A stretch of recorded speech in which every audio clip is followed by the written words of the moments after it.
After my daughter died, my son-in-law threw me out. 2 hours later, sitting under the fluorescent hum of a lawyer's office, the man in the dark suit read something that made him go pale. It was one of those small, sharp moments when the world rearranges itself and you realize every choice you've ever made finally has consequences, for better and for worse. I remember the courthouse steps the first time I thought about how quickly a life can fold in on itself. Rain that day pinned down my hat and turned the sidewalk to a sheet of dull pewter. I was carrying 2 boxes, photographs, a stack of hospital receipts, and my hands were already shaking before I realized why. People look at you differently when you have less. I learned that lesson the hard way. My daughter Sarah was the center of my life for 20 years. She was 39 when cancer found her, though found makes it sound like a polite visitor. It wasn't polite. It was loud and greedy. She had Sarah's laugh, a sharp thing that could cleave a room in two, and she had a stubbornness that ran in our family like good gravy. When the chemo schedule got long and the bills stacked up, I sold my house on Ashwood. I packed my life into 3 suitcases and a box or 2 of recipe cards, and moved in with her and David and the kids, because that's what you do when your child is bleeding on the kitchen floor and there's no one else to step in. I did it willingly, proudly even. I cooked her old favorites, chicken stew the way my mother taught me, also a version of chocolate chip cookies Sarah said were too perfect because she loved them too much, to be honest. Sarah had the last cookie and the last honest laugh.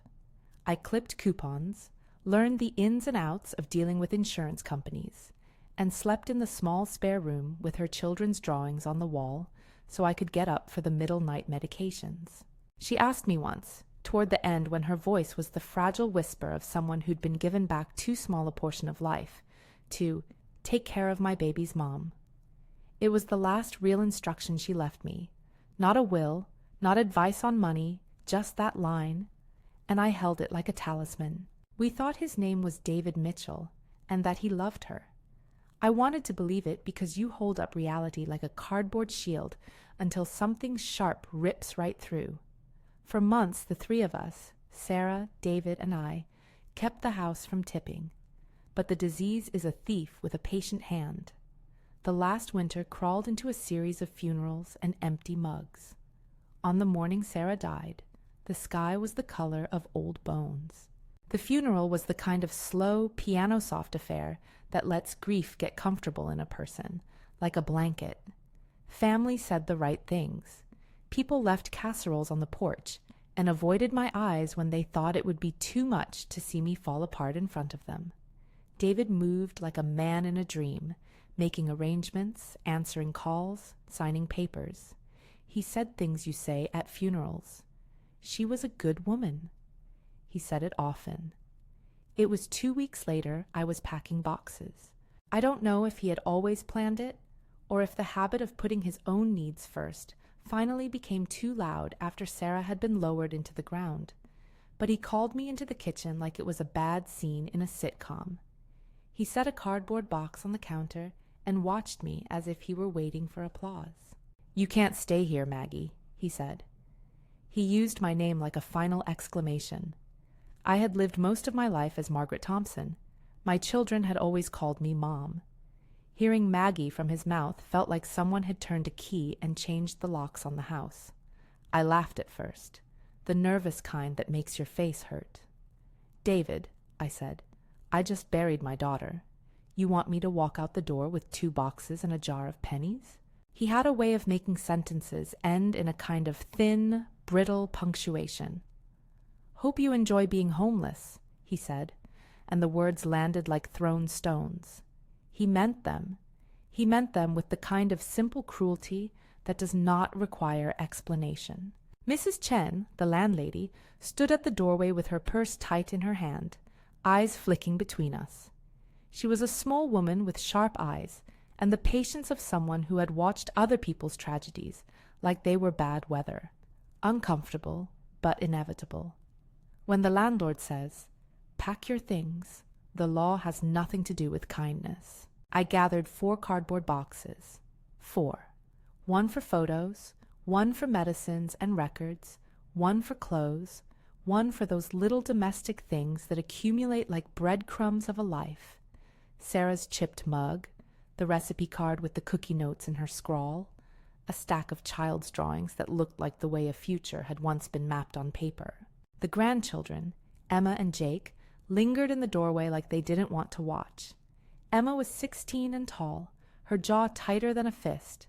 Jake was 15, and still had the boyish looseness in his shoulders that would, I hoped, come back. They did not speak. Children have a currency of silence that can be more eloquent than any speech. "Take whatever you want," David said, voice careful, the kind people use when they want to sound reasonable but are not. He handed me a list of items he thought belonged to him, though nothing on that list included the tiny life I'd arranged for Sarah when she couldn't do it herself. He had never once called me by my given name to be kind. He called me Maggie the way some people might say trash. His hands were clean. My boxes were not. We left with the rain again. I slept that first night in a studio above a Chinese restaurant that smelled of garlic and old oil. It had a bed, a sink, and one window that looked down onto the alley. I learned to sleep with the clatter of dishes as a kind of drum of survival. On my second day there, I microwaved a cup of ramen and burned the noodles because my hands were shaking. For months, the menu of my life narrowed to cheap noodles and small, manageable tasks. Emma came by once and then not again. She stopped answering my calls. I learned to be invisible. Invisible, it turns out, can hurt worse than being ignored. Ignored has, at least, the dignity of being a choice you can't control. Invisible feels like an erasure. Mail arrived in a small stack. Bills addressed to Sarah, funeral notices, a polite invitation to subscribe to something for grieving parents. In the kitchen drawer of my studio, next to the cheap silverware, I kept the recipe card for Sarah's cookies. I read it like scripture. Sometimes I would fold it open and smell the faint trace of her hands and the butter she had worn like a small domestic crown. One morning, 3 months after the funeral, the law firm called. Mr. Harrison, the family attorney, asking me to come by to discuss the estate. I thought it would be another routinized phone call. I wore the one decent blouse I had left, the one Sarah had said made me look like someone worth listening to, and I sat in a room with leather chairs and sunlight that made the blinds look like prison bars. Mr. Harrison was a tall, precise man who moved his pen like he moved through other people's histories, with the briskness of somebody accustomed to tidy endings. "You may want to bring Emma and Jake," he said, eyes flat and careful. "There are some matters that concern their guardianship, and some beneficiary designations we'll need to go over." I thought of David.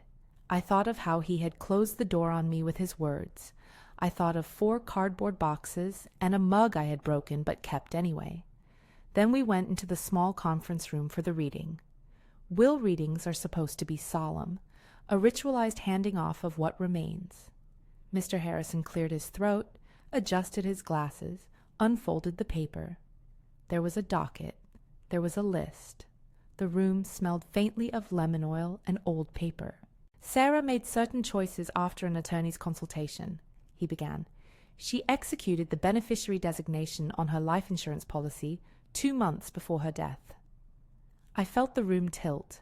I did not know what the word beneficiary would mean in that moment. It was just a legal thing, a label, until Mr. Harrison's voice said the number and the name. "The life insurance proceeds of $150,000 have been designated to Emma and Jacob Mitchell, to be held in trust until they reach the ages specified in the trust instrument," Mr. Harrison read.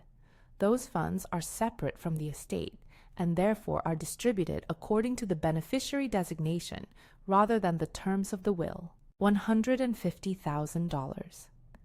The number sounded like a sentence in some other language. It was not charity. It was a decision Sarah had made deliberately, like a map she had drawn with her last energy to keep the children safe. David's face was a lesson in small changes. Color passed from healthy to gray as the words landed. He looked like a man who had been punched with a polite fist. He tried to smile, and the smile came off like a ragged thing. Mr. Harrison continued, slower now, as if choosing the words with extra care. In addition, Sarah was the beneficiary of a separate bequest from a relative, Rose Aberdeen, who passed recently.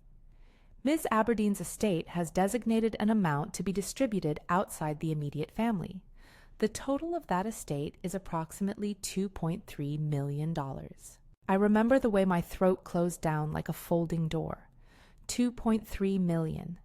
The number sat in the room between us like a heat lamp, hot and impossible all at once.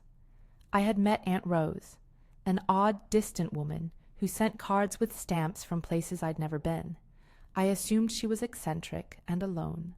I assumed the world would fold neatly after the funeral, and my life would go on with its small losses. Mr. Harrison reached for an envelope and held it up like a small offering. "She left a letter addressed to Miss Thompson," he said. His fingers were steady. He read 3 lines aloud, and the rest he allowed the room to keep as its own quiet. "Consider this money my way of evening the score," the letter stated. "Maggie looked after what mattered, and for that she will be made whole. There are 2 ways to be stunned. One is to slide into silence and let your breath be your only answer. The other is to feel an electric conviction sharpen under your skin. I sat between them like a woman with 1 foot on each shore. For years I had been tiny in my expectations. I had taken less than I needed because someone told me to be grateful. Aunt Rose's words felt like someone had thrown open a window in the house and let a draft in. It did not fix everything, but it changed the direction of the wind. Emma let out a sound she might have tried to hide, and it came out like a laugh that had been underground for too long. Jake squeezed my hand so hard I thought his knuckles might splinter. They were children who had watched their mother die and were suddenly being told the truth about who had made plans for them. Sarah had done what she could. She had set a life preserver around those children even as she sank. Mr. Harrison folded the letter and set it on the table. "Ms. Aberdeen named you, Margaret Thompson, as a principal beneficiary of the estate," he said. "Her letter states that some of the proceeds are to be used for the care and education of Emma and Jacob. She named you as a trustee for certain sums and urged the establishment of a trust to ensure their needs are met." A trust, another legal word, a pious and careful mechanism that keeps money doing what it was meant for. I had never been a trustee of anything before except for a church bake sale. Suddenly, there was a responsibility with my name on it. The room hummed with possibility and threat in equal measure. David stood up. He walked in a circle like a caged animal. His voice was small when he spoke. "This doesn't change anything," he said. His hands were in his pockets, as if worried they would spill something if he put them down. "Those funds are hers, and we are family." "Ms. Aberdeen's wishes are explicit," Mr. Harrison replied. "The trustee has a duty to administer the funds according to the terms of the trust, and in the best interests of the beneficiaries." "Which means?" David looked at me then in a way that tried to find fault lines. He wanted me to squint and look small again. I did not. I had closed on the house in Ashwood with my own hands, and I remembered the sunlight on the porch and the quiet weight of a mortgage paid. I was not small. It means that the children have access to the insurance proceeds under a trust arrangement, and that the Aberdeen estate names Ms. Thompson as a beneficiary and an administrator of certain resources, Mr. Harrison said. It is a protective measure. Protective is a good word for a cord placed around vulnerable things. It is also a warning. After the meeting, there was adrenaline and a kind of stunned function to the rest of the day. People left, neighbors, old friends, and I sat in the small studio with the recipe card open on the table and thought about the way life sometimes gives you back a sliver of power after someone has tried to take everything. The money was not happiness. It was not Sarah. But it was a tool, something that could buy security for Emma and Jake, something that could make sure they had an education and a roof that did not depend on whether a man decided to be kind that week. It all should have been private. The will reading was, in many ways, the end of an era. We would have had our secrets. We would have mourned and then made arrangements and gone on in the way that people do. But life has a way of setting the table in unexpected places. The will reading set something on the table that would not stay quiet. 2 days after the reading, Mr. Harrison called. "There are some account statements here that need to be reconciled," he said. "I need to show you what I found." I came back to the office with Emma and Jake. My heart was loud enough that I could hear it over the quiet ripping of the courthouse rain in my memory. Mr. Harrison brought out a folder that looked like everything I had ever avoided. Bank statements, retirement account printouts, a spreadsheet with entries that did not add up. He laid them out on the table. The numbers were neat and terrible. There appears to have been a withdrawal from Sarah's retirement account in the amount of $60,000, he said. He tapped the printout with a pen. Additionally, there are other transfers and payments that, when totaled, approach approximately $90,000 in obligations and withdrawals that were not clearly authorized under the estate or for medical expenses. Emma's face went white in a way you only see in people who have been keeping too much inside. Jake looked at his sneakers. The air felt thin. When I asked who had authorized those withdrawals, nobody at first wanted to meet my gaze. There is a peculiar kind of legal hedging people do when they do not want to say the thing that will hurt the most. Finally, Mr. Harrison looked at me with the pity of someone who prefers clarity, but respects my right to have it. "These transfers were made from accounts accessible to Mr. Mitchell," he said. "I am not making a criminal allegation here. I am stating what the records indicate. We need to discuss how to proceed to make sure the children's interests are protected." Those words were a soft knock on a door that had been closed for months. Accessible to Mr. Mitchell. My mind made a small, precise inventory of moments that suddenly had new meaning. The late fillings on the bills, the unexplained trips, the times Sarah mentioned missing savings when we were counting another round of prescription costs. I had seen the small weather patterns and called them by the wrong names: stress, obligation, the pressure of illness. David called that evening. He did not come over. He left a message that was all the things men leave when they think an apology can be small and clean, practical and insufficient. "Maggie," he said, "we need to talk about this. Call me when you can." He had been the one who threw me out. He had been the one who watched me pack 4 cardboard boxes, as if the house had no memory but what he chose to keep. He had been the one shoulders deep in his own confusion, pretending he could wash his hands of the past with a shrug. Sometimes, people you thought you knew become unreadable. Sometimes they reveal themselves like a bad photograph left in the sun. I told myself I would respond in a way that kept the children safe. I told myself I would not be rushed into moral outrage. I told myself this was not about revenge, because revenge tastes like bitter medicine, and it is no substitute for a plan to keep 2 children from being harmed again. That night, I sat at the little kitchen table in my studio and folded the recipe card for Sarah's cookies. The edges were worn from touch.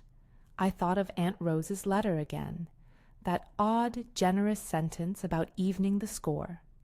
If that money existed, if it was truly meant to be used for Emma and Jake, then it could be a tool. It could save them from roofs that leak and colleges deferred, and the kind of desperation that makes people do stupid things. There are moments you can taste like iron, a grief, a betrayal, a possibility. I tasted all of them in turns that night. Grief first, then a cold clarity that had the shape of a plan. I called Emma and Jake into the small living room. We spread out the papers. I did not want them to be children who felt decisions were made around them.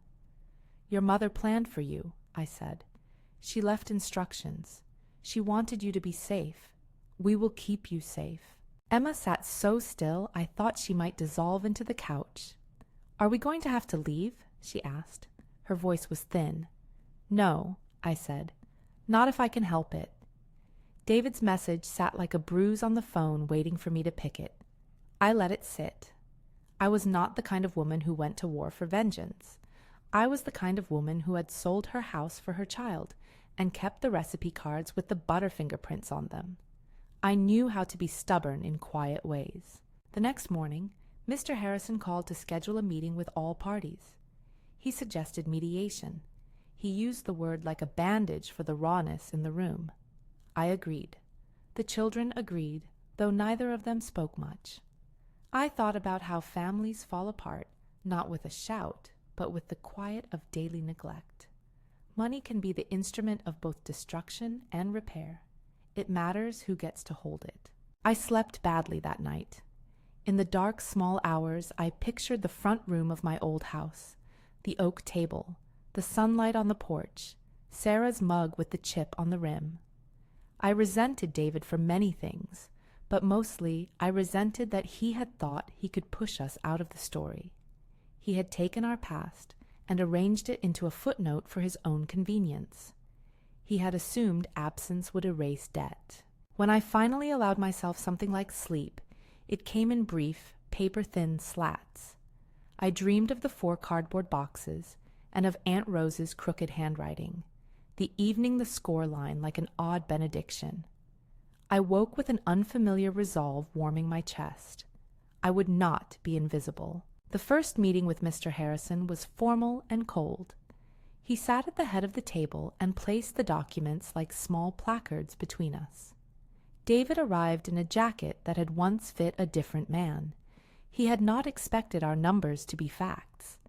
I think he had imagined the assets would be as pliable as a conversation, something his will could steer with a strained smile. "You cannot simply reassign beneficiaries by telling me what to do," I said when he finally spoke, but I kept my voice steady.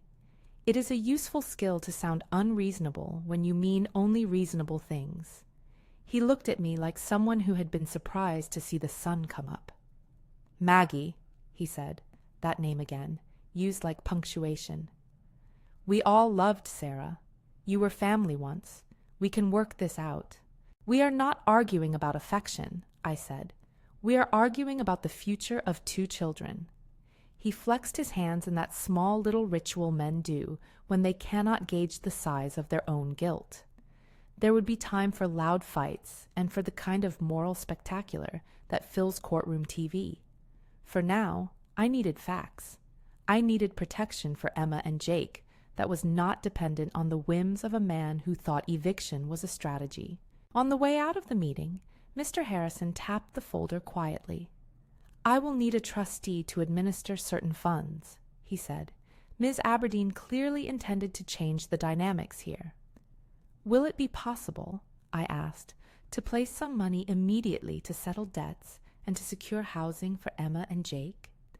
My voice did not wobble. My hands did not tremble the way they had when I microwaved ramen. Mr. Harrison nodded. "There are ways to advance certain funds for immediate necessities while the trust is being established," he said. "We will need a meeting with a financial advisor to set up proper oversight." That was the first time I heard the name Mrs. Patterson. The next day, I met her in a small office with plants that smelled of lemon. She had a practical face, not unkind, but the sort of person who measured everything in spreadsheets and the long view. We talked about budgets and trust structures, and the idea of a 6-month plan to see whether David could live under certain conditions before large transfers were completed. I did not want to use this money like a weapon. I wanted it to be scaffolding. I wanted it to be a set of rails that would guide the family back to something safe. But if truth be told, I also wanted a kind of moral accounting. Not revenge, no fiery displays, but a ledger that made clear that decisions had consequences. There is a strange thing about being given a tool you never expected. It makes your hands feel clumsy at first. But then you learn. You learn that money can be directed like water. It can drown or it can irrigate. I chose irrigation. That evening, in the small kitchen of my studio, I baked the chocolate chip cookies Sarah loved because the smell of hot chocolate and butter is a small domestic liturgy that steadies even the most brittle nerves. Emma came over after school and sat at the counter and ate too without blinking. Jake said little, but his fingers found mine like a small tether. It would be a mistake to say the pieces fell neatly into place. This was the beginning of a long, awkward choreography. There would be arguments and therapy, and more than one test of whether the change would hold. But for the first time since the funeral, I felt like there was a line we might not cross, a boundary that was no longer just words. It was a plan with the rough edges of practicality. I kept Sarah's recipe card in the front pocket of my wallet for a week. It comforted me in a way that legal papers could not. It reminded me of how small things had led me here. A stove turned on in the night, a child's hand in mine in the hospital, the way laughter can sluice through a house like light. And somewhere in the middle of that first week after the will reading, as the clouds outside my studio let go of a rain that smelled like iron and pavement, I received a text that was small and sharp, a photograph of David's kitchen table. On it was a list of receipts and unchecked boxes. The caption read, "We need to talk." I looked at the picture and then at the recipe card. I stood in the small kitchen with the microwave humming and thought about the three of us, me, Sarah, and the children, and about what it would mean to let the house of my life fall to another man's whim. I thought of the little things you do that mean you are alive. You make a bed, you bake a batch of cookies, you keep a promise to a dead person. I called Mr. Harrison and asked him to set a meeting for the next day. There was a thin, electric edge to anticipation then, the sorts of moments people make novels about. I had no illusion that the next scene would be easy.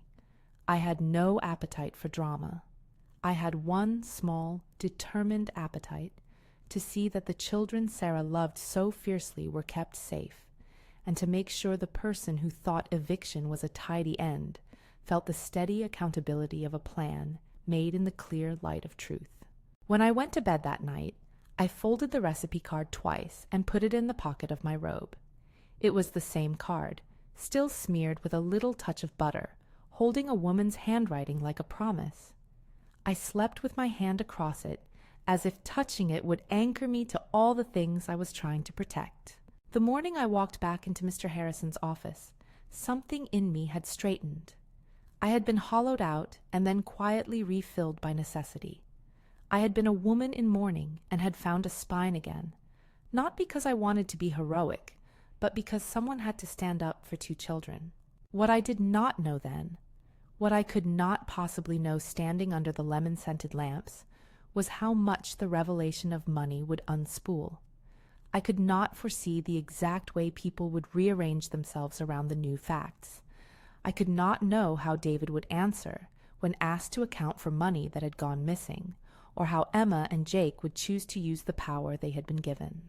I knew only that the next few meetings would be where private hurts became public choices, and that whatever happened after the will reading would not be the same as what came before. We sat down. Papers were spread out. Names were said aloud. There would be more than one test after that day, and one of them was a small practical accounting of what had been taken and who would now be entrusted to shepherd what remained. But the first real, electric moment came when Mr. Harrison slid a clean sheet across the table and looked at David with a kind of steady expectation that has a way of emptying a room of bravado. "You'll have a chance to explain these transfers," he said. "We need to make sure the children's interests are protected." David swallowed.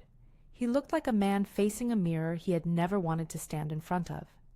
His face went the color of chalk. He tried to speak, and the sound that climbed out was small and empty. For a moment, everyone in the room held their breath. It was the kind of pause that a film director would linger on, short, taut, waiting for either confession or collapse. David's knees buckled as if the air itself had turned heavy. He did not faint, but he came close. He sat back like someone who had realized the floor was further than his memory had expected. There are moments in life when you feel the balance tip, and you know, with an unpleasant clarity, which way the world will fall. That sitting in the lawyer's office with the papers spread like a map of our lives was one of them. The title of this story had started months earlier on a rainy morning with a cardboard box and the bite of a cruel sentence. That title, after my daughter died, my son-in-law threw me out, until the will reading shocked everyone, had just moved from memory into action. The rest would be a negotiation not just of money, but of dignity, boundaries, and who we were willing to trust with the fragile thing that is family. David sat there like a man who'd been asked to step off a curb he hadn't seen. The color had left his face, and whatever defenses he had, the slick half-smile, the practiced bluster, were gone. For a moment he looked smaller than the coat he wore. I remember thinking then that grief takes many shapes. Some people fold inward. Some make themselves the center of a drama. David, who had once seemed to think the world owed him tidy arrangements, now looked only tired. He swallowed, and then, with slow, careful words that had the taste of someone trying to keep a story together, began to explain. He said he had been scared in the months after Sarah's diagnosis. He used the word "we" a lot at first, then corrected himself. He admitted he had accessed accounts that were available to him, withdrawals from Sarah's retirement in the amount of $60,000, and a collection of other transfers and payments that together approached roughly $90,000. He called some of it loans he meant to pay back. He called some of it mistakes. He called others decisions made in a fog. There was no neat confession, no cinematic moment of remorse where all sins fell like lace. What he offered instead was a kind of ragged, uneven truth. He had been overwhelmed. He had been frightened about losing everything, and in that fear he had made choices that were selfish and wrong. He said he was sorry. Those words are thin things when they stand alone, but they are better than silence. Mr. Harrison listened, his pen poised. Emma and Jake sat across from him and watched. Emma's face had the look of someone who loved carefully, and then closed the door if you tried to take it without permission. Jake turned the edge of a paper, as if the motion could steady him. When David said he was willing to fix what he'd done, I wanted to believe it. But wanting is easy. Believing is earned. That's where the negotiation started, not with anger, but with very plain, unromantic accounting. Mr. Harrison told us, evenly, that the trust and the insurance were intended to protect Emma and Jake. We need to consider their present needs and their future, he said. That means addressing these withdrawals and establishing a structure that prevents further unilateral decisions. I remember feeling a low, steady clarity then, like a hand had pressed on the back of my neck and made me stand straight. I had been small for too long. I had a tool in my hands now, not a weapon, but a set of options. Aunt Rose's money was not going to change my grief. It would not bring Sarah back. What it could do, if used carefully, was build a wall so that those two children would not have to learn how to patch a roof from a manual they had to write themselves. We did not shout. We made lists. The first list was immediate needs. Emma and Jake had past due school fees, a small medical bill from a hospital stay Sarah had shrugged off until it was an urgent envelope, a pile of overdue rent notices, and one very threatening letter from a credit company that had collected interest until it looked like a small mountain. Mr. Harrison suggested, and Mrs. Patterson agreed, that some funds could be advanced for immediate necessities while the trust paperwork was put in place. Mrs. Patterson, who I would come to like for her directness and the practical gentleness in her voice, called it triage.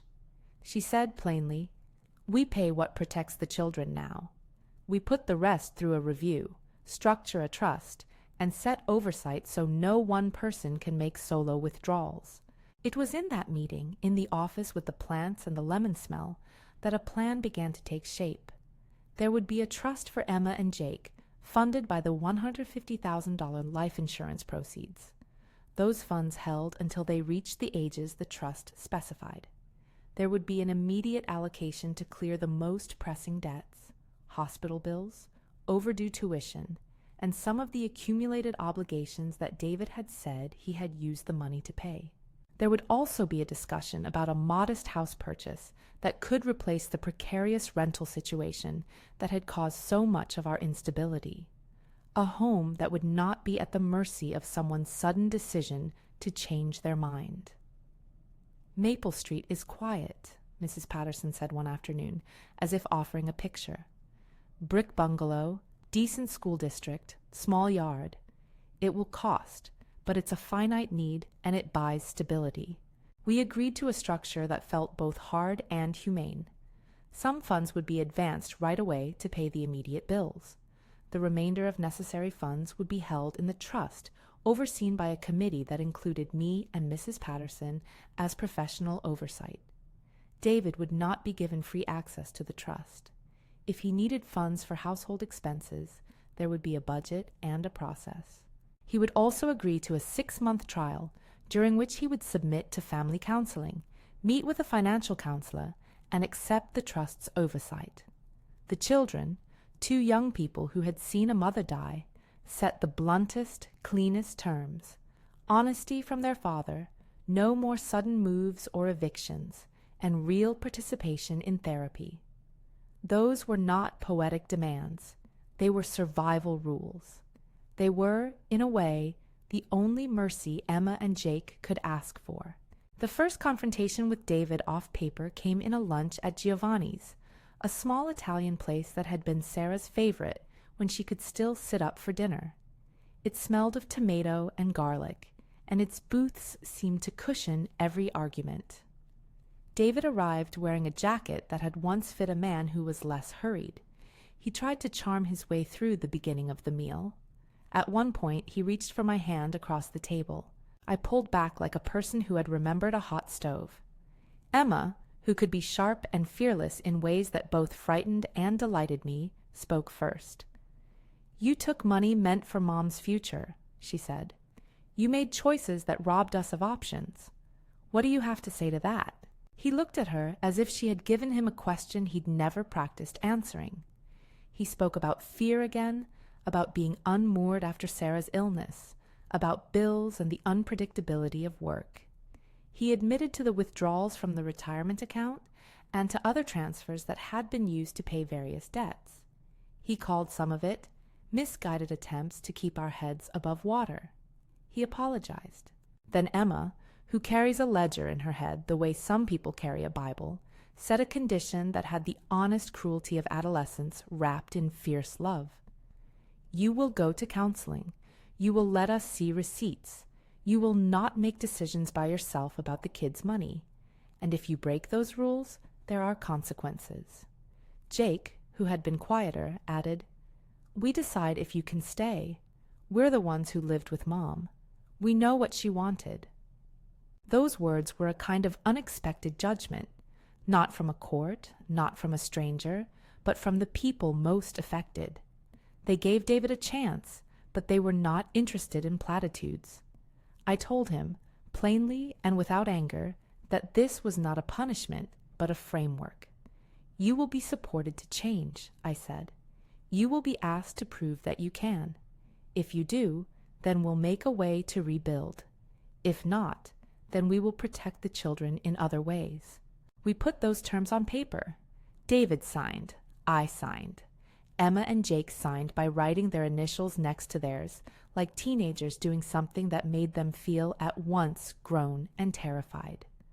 Mr. Harrison notarized the agreement and set a calendar for the 6-month review. What I did with my new responsibilities was not flaunting power. It was practical stewardship. The first check we wrote, a literal piece of paper that felt heavier than its face value, paid off a medical bill that had been hounding us. Another cleared a debt that had begun to eat at Emma's college applications with past due notices. We moved quietly, like people learning how to be adults who had not been given maps. Mrs. Patterson made spreadsheets that looked like art to me in their clarity. She balanced our needs against the money available and mapped out what a sustainable life might look like. We found the little brick bungalow on Maple Street because Mrs. Patterson knew someone at the bank who knew someone at a small realtor's office. It was a 3-bed, 1.5 bath house with a small backyard, where Sarah had once imagined a hammock and a swing.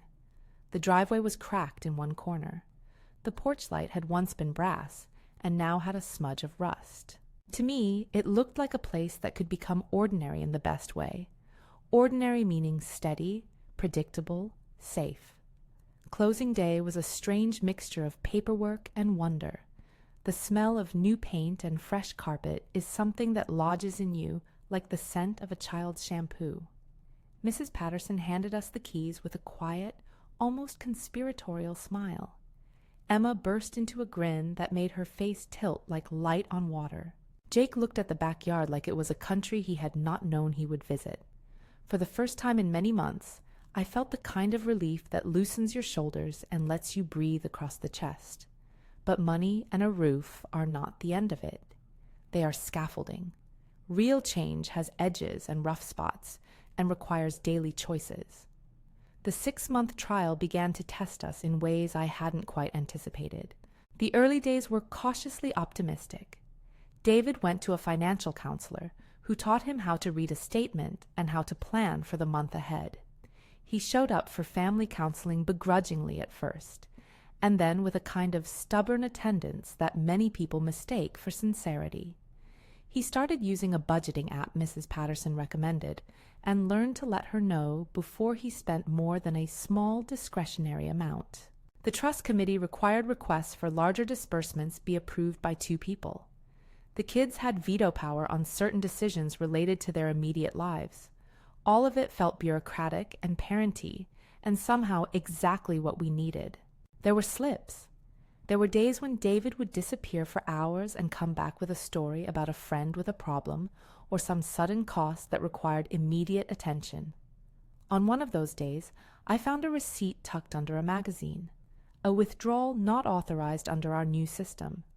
It was the old weather in a new season, a small action that risked the entire architecture we were building. I held the receipt in my hand like something hot.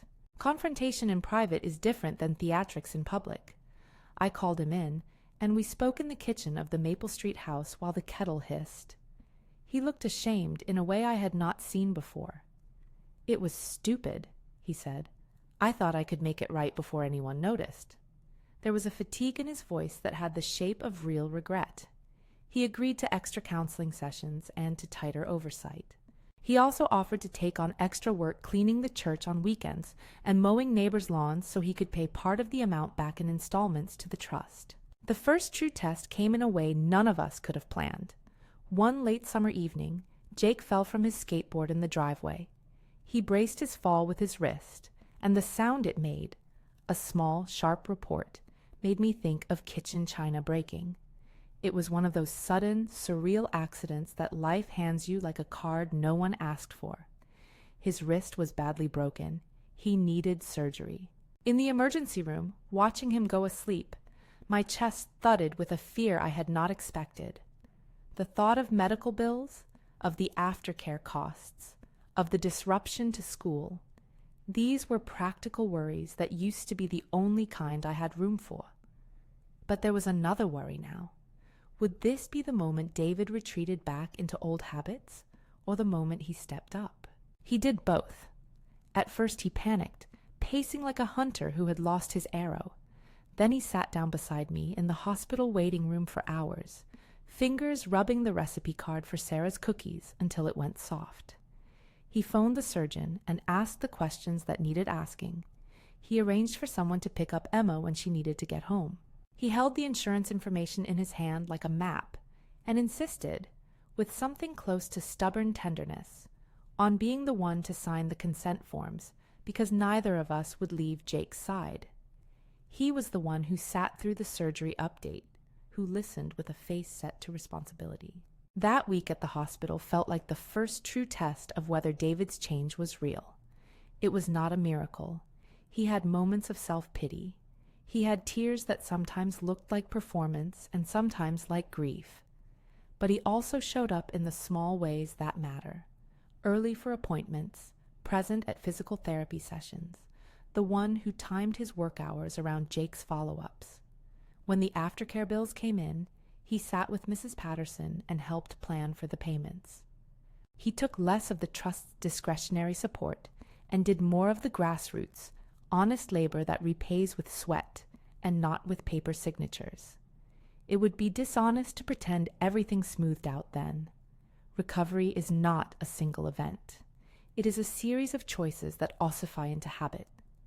There were days when David would be patient, and days when his temper would flare at the dinner table over something small and stupid. There were moments when Emma would glare at him with a look that kept him honest. But there were also moments when he did something so ordinary and kind, like standing at the sink at night to wash the racing mud from Jake's sneakers without making a spectacle of it, that the wound in our family felt, just for a minute, like it might knit. Mrs. Patterson did the practical work that gives belief a foundation. She helped set up the trust with clear terms.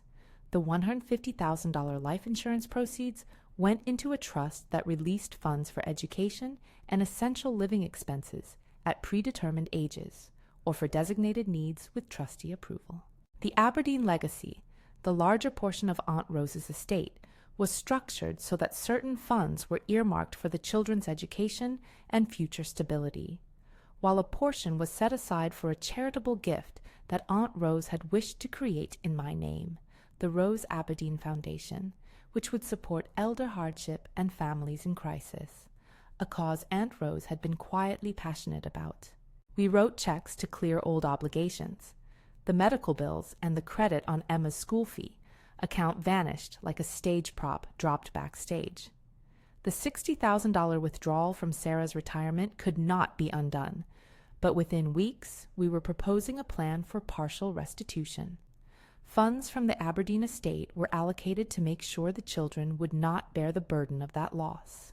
There was a careful accounting, and the numbers were laid out for Emma and Jake in a way they could understand.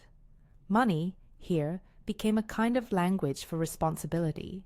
As the months passed, there were small landmarks that marked real change. David completed a financial counseling course and learned to reconcile bank statements without avoiding the parts he found shameful.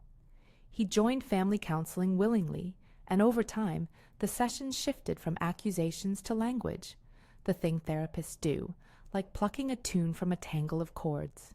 He learned to listen. He learned, sometimes clumsily, to repair.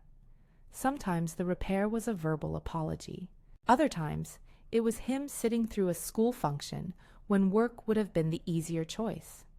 Emma, for her part, surprised me. She used her share of the trust for practical things at first. New shoes, a laptop for schoolwork. And then, slowly, she started to look beyond herself. There was a night, sitting on the porch with warm cookies cooling on a rack, when she told me she wanted to study social work. "People like us need people like me," she said, and her voice was steady. "I don't want to be a person who lets families fall through the cracks the way ours did." Those words were like Sarah's laugh folded into a plan. I could see her standing years from now in an office, helping a family get the paper signed that would change their future. I felt a quiet pride in her that had nothing to do with money and everything to do with who she was becoming. There were hard conversations, too. Once, about 4 months into the trial, David slipped again and made an impulsive withdrawal from a petty account set up for household expenses. He owned it immediately when we confronted him. He didn't try to hide. He offered to work double shifts to cover the money. He apologized to Emma and Jake and sat through a family meeting where they told him, without shouting, that the trust would not be a safety net for his mistakes. For the children, the checkered pattern of trust and mistrust had been too familiar. They were careful with forgiveness. At the 6-month mark, we sat down with Mr. Harrison and Mrs. Patterson and reviewed the calendar of progress. There were metrics and therapies completed, and also the kind of qualitative things spreadsheets cannot show. David's increased presence at home, his reliability for appointments, his willingness to meet with a debt counselor. We moved from trial to conditional long-term stewardship with clearer parameters, continued counseling, continued financial oversight, and a path toward more financial autonomy if the goals were met. It was a conditional victory, the kind of win that requires ongoing effort. A year after that strange morning when I had been pushed into boxes and then pulled into a lawyer's office that made me dizzy with new possibilities, The Maple Street house felt less like a rescue and more like a home.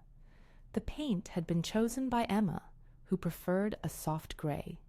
Jake had painted the trim with a serious face and a lot of splattered laughter. We had a porch light that worked and a mailbox with our names on it.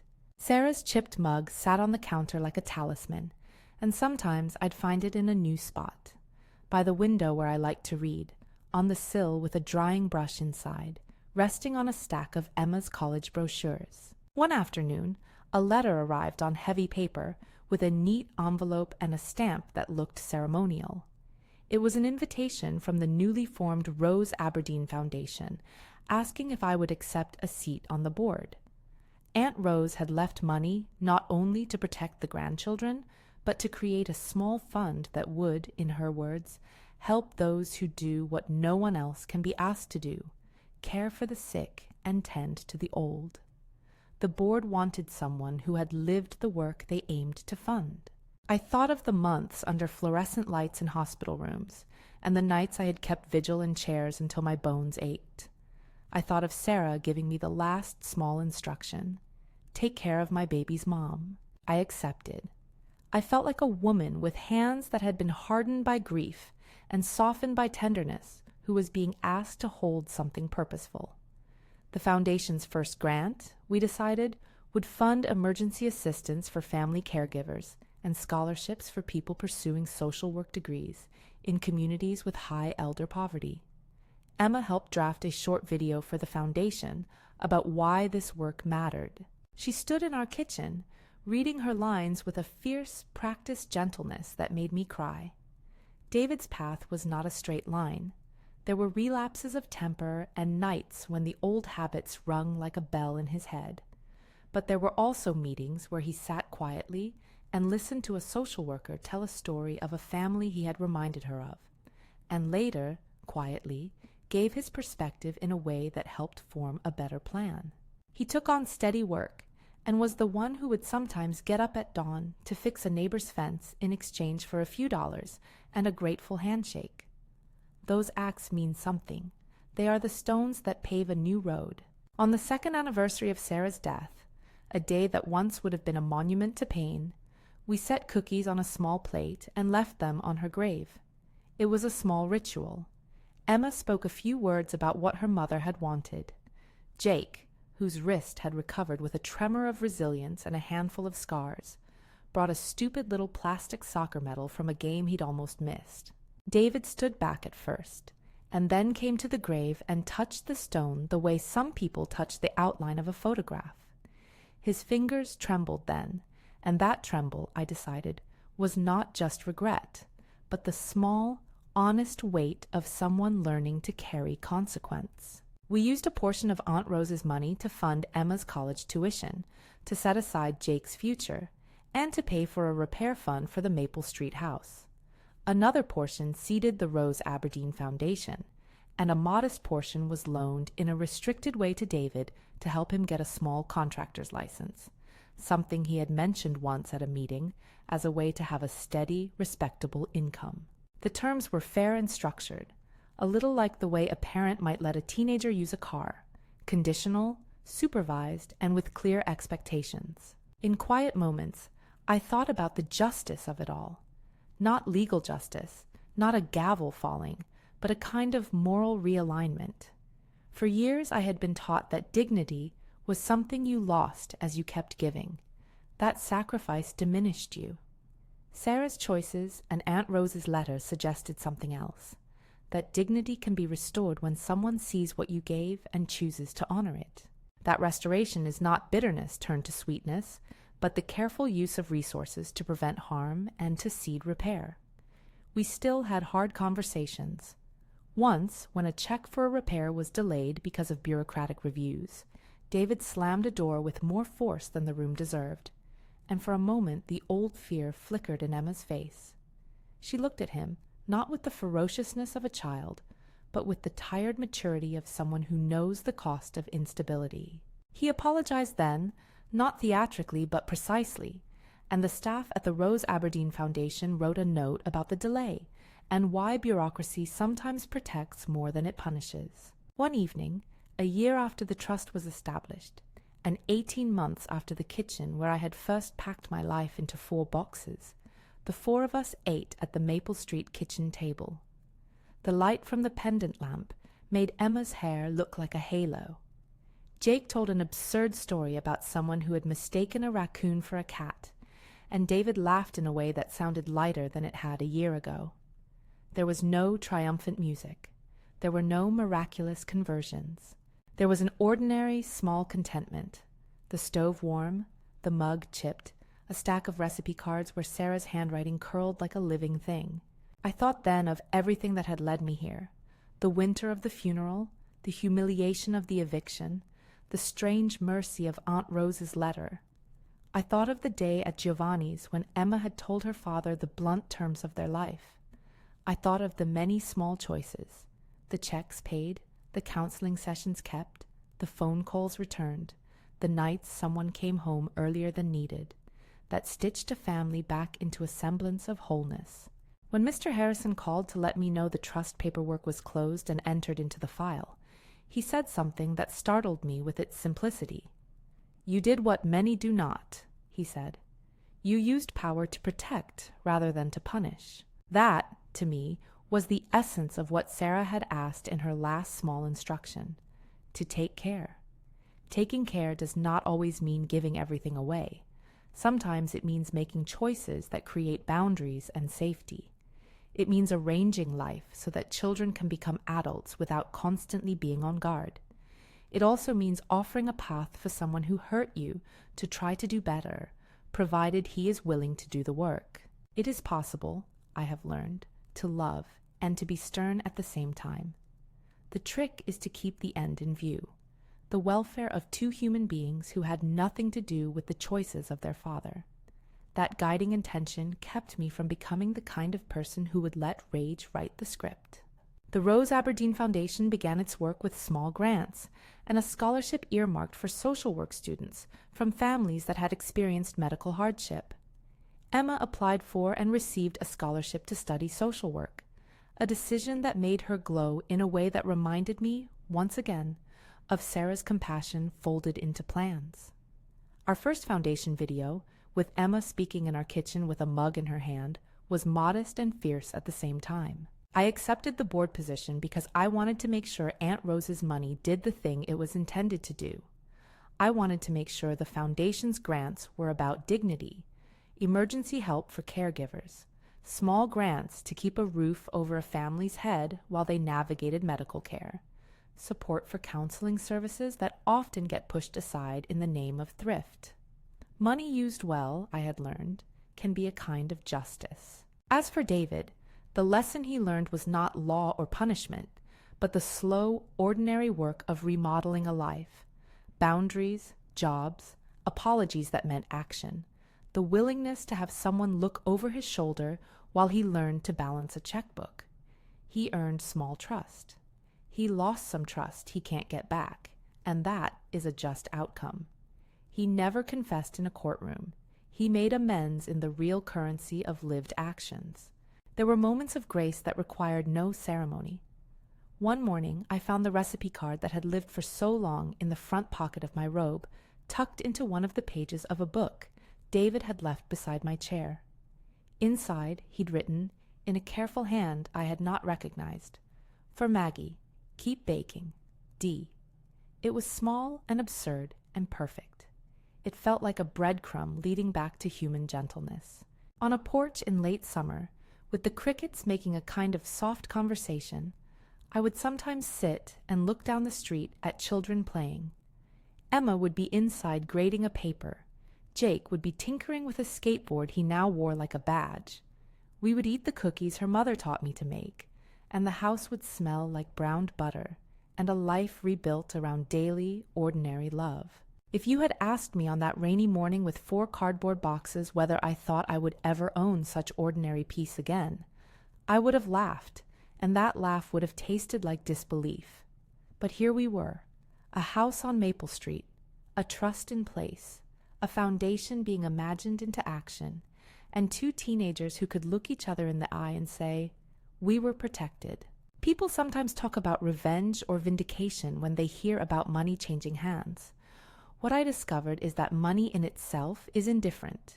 It can nourish or it can devour. The choice is how it is used. Aunt Rose's gift did not erase grief. It did something quieter and more stubborn. It bought time, security, and the chance for better choices to take root. It made a courtroom of the heart into a workshop of repair. The final layer of this is simple, and perhaps the thing I am proudest of: the dignity that returned to a kitchen table. Sarah's mug is still chipped. Emma uses her college money to buy second-hand textbooks and to volunteer at the community center, where she first decided social work might be a calling. Jake, who now grins more easily, has a scar that looks like a small map of his resilience. David keeps his promises the way a person keeps a job, because the cost of not doing so is too high. And me? I still cook the cookies. I keep the recipe card folded in the wallet that now has a photograph of Sarah tucked behind the plastic. Sometimes I sit and wonder if Aunt Rose knew what she was doing when she wrote that line about evening the score. Maybe she did. Maybe she simply knew she had money and could make a choice. Her legacy has become work. It has become a foundation that helps others. It has become a structure that kept 2 children from being made poorer by grief. If this story has touched you, tell me where you are watching from and subscribe for more stories like this. I can't promise every ending will be tidy. I can promise that when people are willing to set aside their pride and take responsibility, repair is possible. And sometimes that repair looks like a family sitting together for dinner, trading small stories and giving each other the room to be human. The title of this tale, After My Daughter Died, My Son-in-Law Threw Me Out, Until the Will Reading Shocked Everyone, is not a neat headline for a perfect ending. It is, however, the truth of a long arc. Humiliation turned to leverage. Grief turned into stewardship. A family's worst fear turned into a cautious, imperfect rebuilding. We did not emerge unscarred. We emerged, slowly, with the means to choose dignity. I still carry the image of those 4 cardboard boxes sometimes. But now, when I look at them, I also see a porch light on Maple Street and 2 teenagers doing homework with a radio playing softly in the background. I see cookies cooling on a rack. I see a foundation filing its first grant application. I see a woman who was pushed out and then asked to make the practical, sometimes uncomfortable choices that protect what she loved most. If you have a story like this, about being pushed, about a surprising reversal, about choices that rebuilt something, please share it in the comments. We learn from each other's courage. If this story moved you, share it with someone who needs to hear that dignity can be recovered, that money can be a tool for justice, and that sometimes the person who seems powerless is the one who ends up deciding what family should mean. After my daughter died, my son-in-law threw me out. But when the will was read, when paper and pen and the clear decisions of 2 women who were gone met the stubbornness of the living, the world shifted. It did not fix the past, but it allowed a future to be built. That, in the end, is worth everything.